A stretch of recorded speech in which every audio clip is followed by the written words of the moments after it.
Hi everyone, welcome to day 8 of our 12 Days of Wellness series here at Ogden Clinic. Today we have Dr. Jonathan Williams, one of our pediatricians here at Ogden Clinic, Davis Family Physicians, and he is going to talk to us today about ADD and ADHD and teens. That was a mouthful. Yeah. So he has a lot of great information, a lot of cool things to talk about. It's a cool subject. It's one of my favorites. So I'm Dr. Williams. I'm one of the just general pediatricians here at Ogden Clinic, and like you said, I'm here in Layton at the Davis Family location. I love ADHD. It's one of my favorite things to take care of. I was diagnosed with ADHD when I was in college. I probably should have been diagnosed with ADHD when I was like in 3rd grade. I have a kiddo with ADHD. He's like the classic ADHD kid. So it's something I love to take care of. It's something I love to talk about. So I think it's a good subject. Awesome. Well, let's go ahead and jump right in. I know there's a lot of things that we kind of want to go over, discuss. So we'll kind of talk about, what it is, what some of the symptoms are, what to look for. Yeah. And then we'll also debunk a couple myths because there's plenty of those out there. There's a lot of myths. This topic. I think there's a lot of myths about ADHD. Right. So parents come in with all kinds of ideas like, my kid's obsessed with the color blue. It's ADHD, right? So there's a lot of myths out there, what it is and what it isn't. Right. So we'll definitely debunk those today and talk a little bit more about those. But Why don't you tell us a little bit about what ADD and ADHD means? Yeah. So ADHD, the basics is a difficulty focusing on one thing at a time. I think a lot of times parents will think that it's the inability to stay focused, and that's true. Really, those inability to filter out what they focus on, right? So a kid with ADHD, their brain is trying to pay attention to 17 things at once, giving it all the same weight, if that makes sense. So if a teacher is talking, but a bird is chirping and their friend is shuffling their feet, that brain is trying to hold on to all those things at the same time and give it all the same amount of importance. And so it's just essentially not listening to anything. Right. And can you kind of expand a little bit more on how would you know or have an idea if your child or teen has, if you have to take them to the doctor and get them? Yeah, I think that's an important question. So again, kind of the mainstays of ADHD, and there's some nuances there too, but ADHD tends to be like distractibility, difficulty focusing, forgetfulness, impulsivity, and then some kids have the hyperactive component to it too. Those are the kids all around. Those are kind of the main ones. There's, again, smaller things that might be a part of ADHD, but those are kind of the main things we're looking for when we discuss ADHD. Awesome. And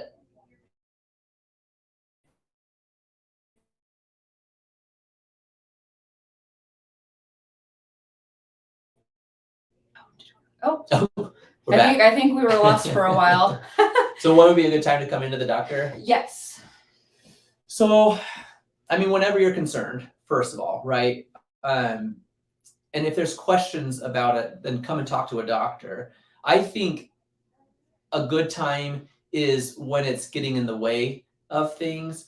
If you're dealing with it okay and they're handling school okay, great. But I would argue that sometimes kids with ADHD get a lot of negative messages sent their way, like, hey, why didn't you put your towel away? I asked you 16 times. Or they're not turning in their homework assignments, so their grades aren't quite as good as they could be. So I think kind of the earlier the better. It's difficult as they get really young. Like, I was actually truly just listening to a lecture today about ADHD in the preschool child. We're still not sure what to do with these preschool kids that I know what diagnosis coming your way, pal, but we don't really know what to do with them at that point. But kindergarten, certainly 2nd grade, 1st grade, 2nd grade is time to kind of let's talk, let's see how we can get your kid to be as successful as possible.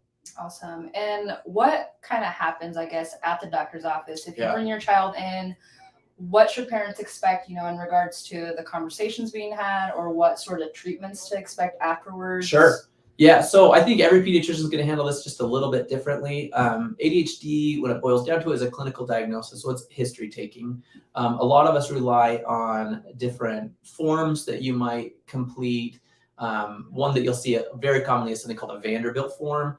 And that one's a good one for a couple different reasons. ADHD, by definition, has to affect a kid in 2 places, right? Like sometimes you'll see a kid underperforming at school, but they're on focus and on task at home, or vice versa. Like, this kid's a terror at home. What's going on? As soon as he's at school, he's focusing and he's on the ball. So there's a lot of things that kind of look like and act like and smell like ADHD that aren't actually ADHD. So the Vanderbilt form is a form that a parent will fill out, as well as a teacher or a coach or a church leader or someone else that knows your kid, to see how he's interacting in two different areas. And then also the Vanderbilt's really good at teasing out those other things that kind of look like or act like ADHD. You know, depression is one, Right. or oppositional defiant is another, or anxiety, and all those kinds of things can make a kid have a hard time focusing or being distractible or irritable. And then that form kind of helps us tease it out. So ADHD really is a diagnosis of like, hey, I'm going to ask you a bunch of questions and see what's going on. But we use forms, especially the Vanderbilt's probably the more common one, to kind of help us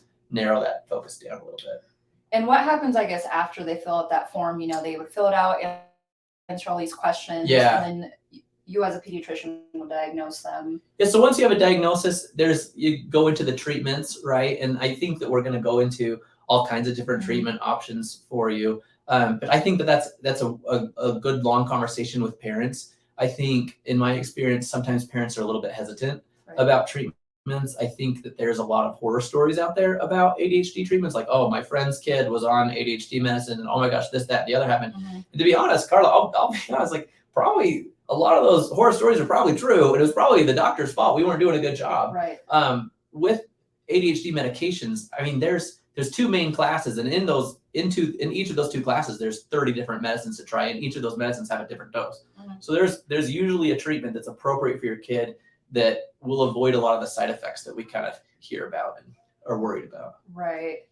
And speaking a little bit more about medications, obviously you mentioned, is it different for every kid? Like, is there multiple types of medications that for sure you can prescribe to a child, and is it going to depend on? Yeah, it's really dependent on your kid, which is, it's kind of hard, right? Because we play a little bit like mad scientist with your kid, right? I don't yet have the machine I plug your kid into and it says, here's what's going on up in his little brain and here's the medicine that he's going to need. So it's kind of give and take. Sometimes, and a lot of times, most of the time, we get kind of lucky and we get to know a few medicines that seem to work for most cases. But a lot of kids will come in on different doses, different types of medications, different classes of medications, but it all depends on what your child needs.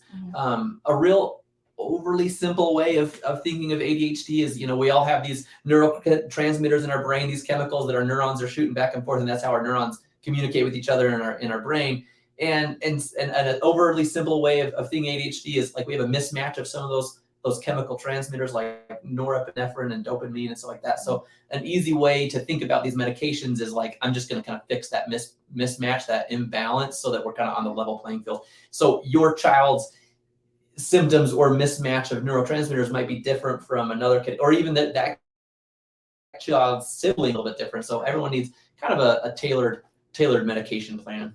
Right. And that's a really good point because, like you said, there's a lot of parents that listen to all these horror stories or their friend told them something, their neighbor told them something. But I think the important thing to keep in mind, it's like anything else, it's going to be different for every child. Experience, medication, what they go through, and all of that is going to be very maybe kind of similar, but very different. Right. And we don't let you go too far, right? Like we're going to prescribe these medications and I get it. Like I'm a pediatrician and I love ADHD and I understand ADHD pretty well. And when my kid got put on meds, it's like, I don't know. I don't know. Right. And of course he's a dream when he's on his medication and he's focusing, he's feeling great about himself.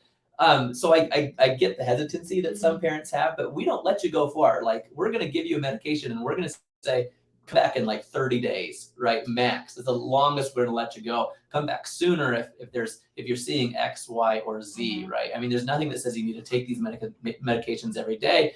And a lot of times I'll just really talk to a mom like, hey, look, we're not starting anything that we can't stop immediately if we see anything that we don't like. Right.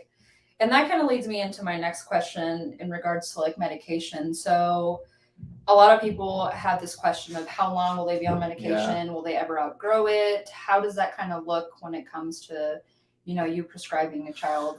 Yeah, that's tricky. And that's ultimately up to your kid. The guidelines, if we're following the rules, is we're going to start you on a medication. We're going to find the right class of medications. We're going to find the right dose of that medication. And then we're going to be off to the races. But the guideline says that every 6 months, we should probably trial some time off of that medication to see kind of where we're at.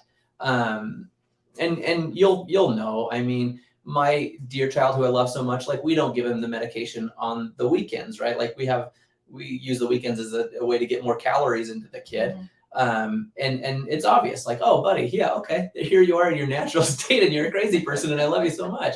But you'll know. So every 6 months, we should kind of peel that medicine away and kind of see where we're at. The question a lot of times is asked, am I going to outgrow ADHD? And that's a tricky one to answer. I think that we learn to compensate a lot of our symptoms. I think that we outgrow some of it, but we certainly don't outgrow all of it. The goal is to get your child to a point where he can function without needing the medication on most days. Right. Another question that I kind of have, and you obviously mentioning you've had it yourself, and your kid also has ADHD. For parents that might, come to the doctor or get a diagnosis, how would they share this with, the people in their life? Great question. And, go to school or relatives? That's a great question. What's some advice that you have for parents? I'm gonna be overly personal with strangers on Facebook right now. So I wanted to be a pediatrician since the time I was a kid, and I get into college and I was just like not doing great. And I went to my doctor because I'd always been concerned that I had ADHD, and sure enough, he diagnosed me with ADHD. And I still remember feeling really broken. Right. This is a doctor I'd known a long time. And when he said, yeah, Jonathan, you've got ADHD, I felt like something was like wrong with me, or like this was like a mental illness or something, like, ooh, this is kind of gnarly. And it took me some years to kind of not feel that way anymore. Sometimes the way I'll market this to children is I'll tell them the truth. People with ADHD, their brains are just working faster than people's brains without ADHD, right? And if you tell that to a 7-year-old, like, man, you're basically a superhero here. Your brain just works too fast, right? And I tell them that that's all great and wonderful. And I tell them the truth. I love that I have ADHD. I wouldn't trade it. I love that I have ADHD. It makes for a lot of fun, I think. But I'll tell them that people with ADHD are awesome. We just haven't yet in the schools figured out really effectively how to teach someone with ADHD. And I ask them, if there's a medication that would help you focus on just one thing at a time, if it would help you focus on doing your homework with one try, would you be willing to try that medication? And always the kid's like, oh yeah, I would definitely want to try that. I also tell them the truth.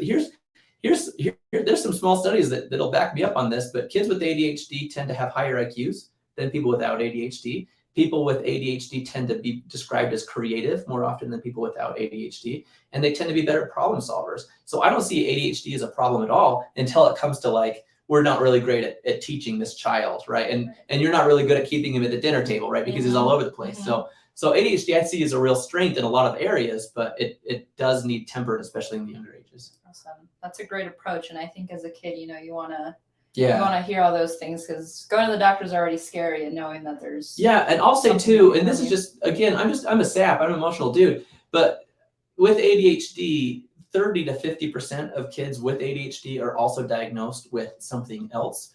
Usually that something else is anxiety or depression. Okay, so if your kid is a kid with ADHD, and we don't know if it's the chicken or the egg, we don't know if that child has a natural tendency towards more anxiety or depression. It's just he's had 7 years of just like negative interactions with peers and teachers saying, hey man, like you need to be doing better. So I really do you really need to be careful with these messages that you're giving these kids, because sometimes they're the kids that are a little bit more likely to be a little bit more depressed. They are a little bit more likely to have kind of like some self-doubt and things like that after the history of struggling through school, getting in trouble at home, and those kinds of things. So it is important that we're careful with kind of how we communicate this to our kids. Right. And what are, some resources, I think, for parents, that, like you said, it's important to acknowledge, how we're talking to them, how we're interacting with them. As someone that is a pediatrician and has been, around, this topic, what are some good resources? I mean, obviously going to your pediatrician is a great start, but what are some other resources, I guess, for parents? For sure. There's a ton of good resources out there. So the American Academy of Pediatrics, they manage a website called healthychildren.org, which is good. And that one's good just for all general pediatrics. Like my kid's got this symptom and this symptom, what do I need to do? Healthychildren.org has some good ADHD information. The American Academy of Pediatrics also put out a book about ADHD.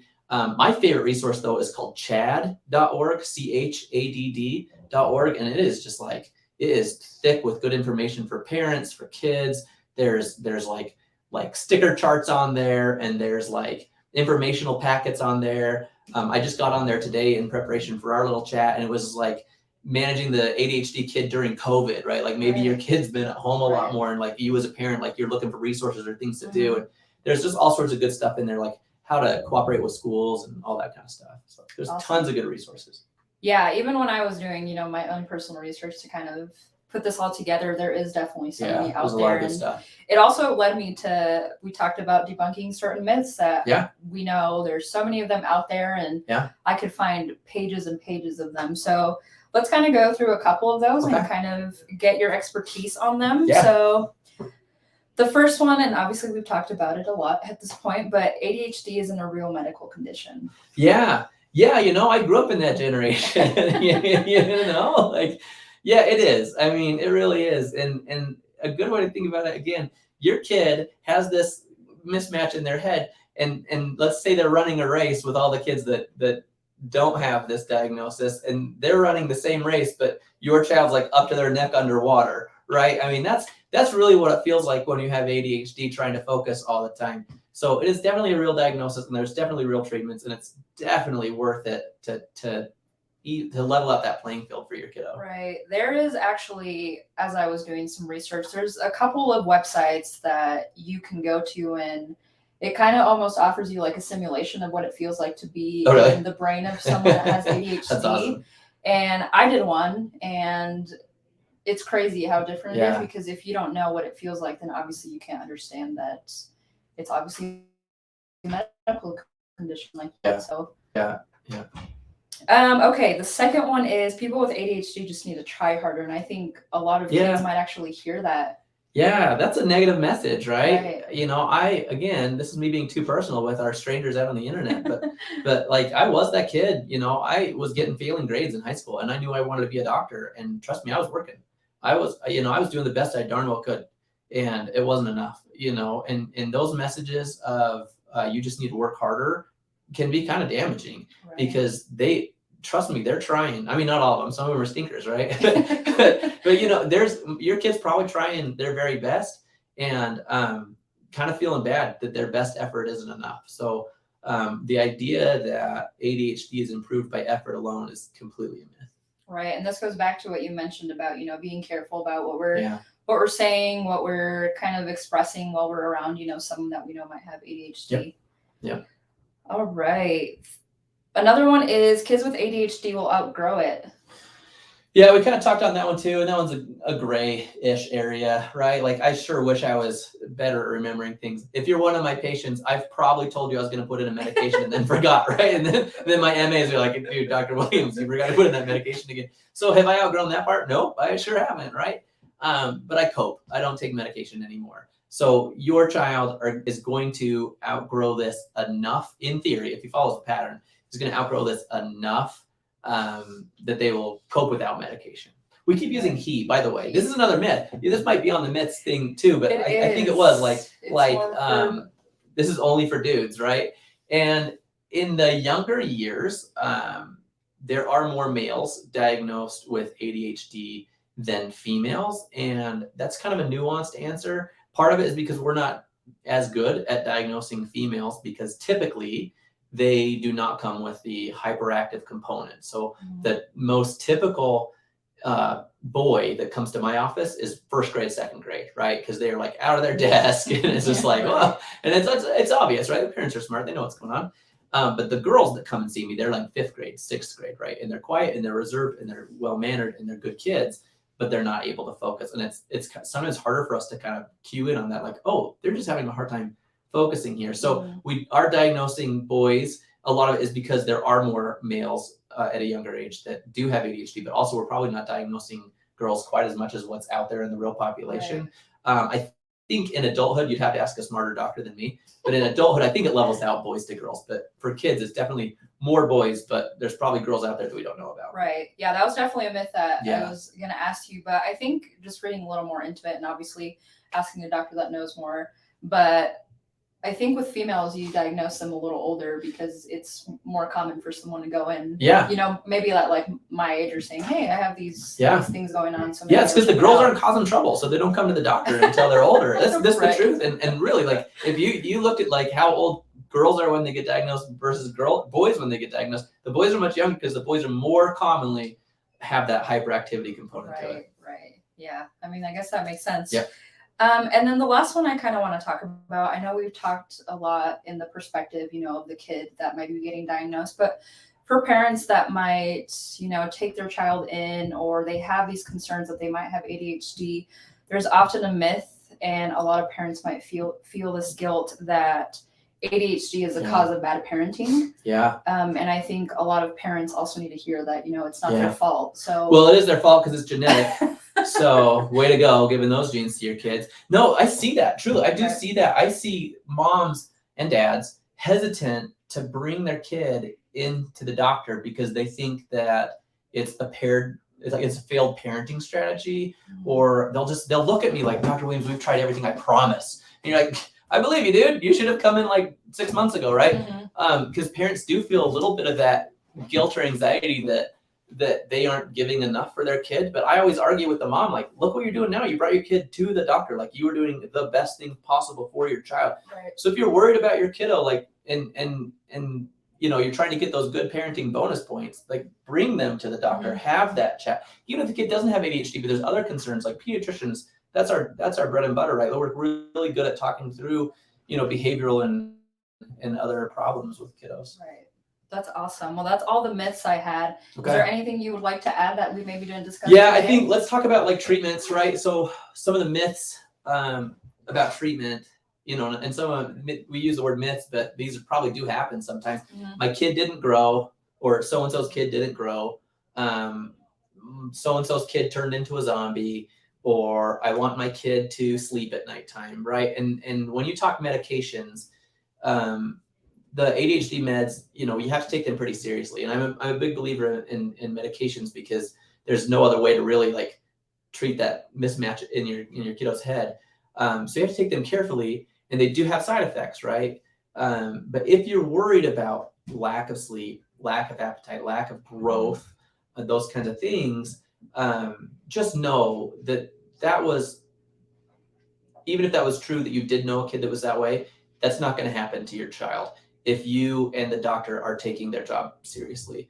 I can tell you, I love treating ADHD, and I can't think of a kid right now that I've taken care of that's like a complete and total zombie or not growing along his like growth curves. You know, sure, maybe some of them aren't eating lunch very well, and that's my fault, but like we're sneaking calories in other ways, right? So there's ways to kind of get around those worries that a lot of parents have with the medications. Right. What are some other, I guess, like, if a kid is put on medication, what are some other, I guess, like side effects that they might? Those are kind of the big ones. Those are kind of the big ones. For the first week or so, they might get like an additional kind of like a little bit of a headache or a little bit of stomach ache as their body's kind of like adjusting. That's helped the best that we can by keeping your kid hydrated and making sure they're eating some of their lunch, right? The big ones are kind of depending on how long of a lasting medicine we choose and how good your kid's liver and kidneys are at processing that medication. Sometimes you give a medication that's supposed to last 12 hours and just based on your kid's kidneys, right? Like they last 18 hours and all of a sudden we're not sleeping at nighttime. So lack of sleep is a big one. Lack of appetite's another big one. Headaches and stomach aches for the first kind of week-ish. And then if we're talking like over medicating a kid, yeah, you could totally like zombify a kid. You see these kids are just like, whoa, I'm on every ADHD med under the sun. And you're like, oh, we got to peel some of those back, pal. So there are those kind of myths. While we're talking about medicines, I think one of the questions too that we had was like, are there any like complementary or alternative kind of treatment therapies or modalities for ADHD? And there are. You know, everything we do as physicians is evidence-based or should be evidence-based, right? There should be data and studies to support us. Right. And there are some cognitive therapies like talk therapy that will help with like organizational strategies, but also in my mind, I really like a therapist to help your kid like cope with like, I've just got a lifelong diagnosis. That's kind of a big deal when you're 7. So a therapist is never a bad idea. I think every kid should have a therapist. there are now we're going to get into the real hippy dippy stuff of the world, but there really are some studies that will back you up here. Not tons of evidence, but a little bit of evidence that you might get some benefit from like high protein diets, like especially high protein breakfasts, right? So if you're doing like more like eggs and those kinds of things in the morning, there's some evidence to show that like omega-3 fatty acids are better than placebo in treating a kid with ADHD. But I'm going to tell you all the other things that we've kind of talked about are maybe here where like your stimulant medicines that actually fix the problem are like here. So I've never seen a kid successfully treated where parents are satisfied. And most often, because I'm a closet hippie, don't tell anyone. But I'll totally like go down the hippie rabbit hole with someone and be like, yeah, and they're like, let's just do the medication that works. And we have our, our moment where we're like, okay, let's just try that. Yeah. And those are all great questions to ask, for parents sure to keep in mind when they go and visit their pediatrician, can I do an alternative? Yeah, absolutely. I mean, run it by your pediatrician, right? There's some real crazy stuff out there, but there's a lot of stuff that that aren't going to hurt trying, right? And I think that if that's the route you want to go first, then that's the route you should try. Awesome. Well, we're going to open it up for questions for anyone watching. If you do have any questions, we covered a lot today, so I'm sure there's parents who might, either feel a lot better or have a lot more questions. Or they're terrified now. I told them their kid has ADHD. Or they've seen what ADHD in adulthood looks like, and they're just like, oh, no. Yeah, so if you have any questions, you can leave them in the comments, and we'll answer them as they come in. But in the meantime, maybe let's talk a little bit about your Christmas plans. What are you planning on doing? So let me tell you guys this. So I was a military physician. I was a pediatrician in the military, and I'm from this area. And this is our first year kind of back after we lived in Denver and Ohio and California. And my parents are gone right now. They're serving a church mission. And my wife and I and my family, we're living at my parents' house. We're living in the house I grew up in, which just kind of naturally made all the Christmas responsibilities fall on us, right? So like all the traditions, all the Christmas Eve stuff, all of a sudden it's just like my wife and I, and we just figured that's kind of the rent for living at my parents' house for free. But that's the current thing going on at the Williams household, is figuring out how to manage all the family traditions at Grandma and Grandpa's house, which is now my house. Sounds like a lot of responsibility. Yeah, it's crazy. Yeah, we're going for it though. We'll see how it goes. Well, it doesn't look like we have any questions. We do have a Merry Christmas, so people are wishing you Merry Christmas to you too. But if you watch this later on in the day and you happen to have any questions, feel free to still leave them below in the comments. And we will pass those along to Dr. Williams, and he'll answer them for you. So don't feel like you can't answer after we end this for sure. But thank you so much for being here with us today. You're welcome. And for sharing all your knowledge with us. Yeah, so fun. I'll talk to anybody about ADHD. Random strangers are like, hey, do you want to hear about ADHD? Thank you, everyone, for joining us. Have a good Christmas, everyone.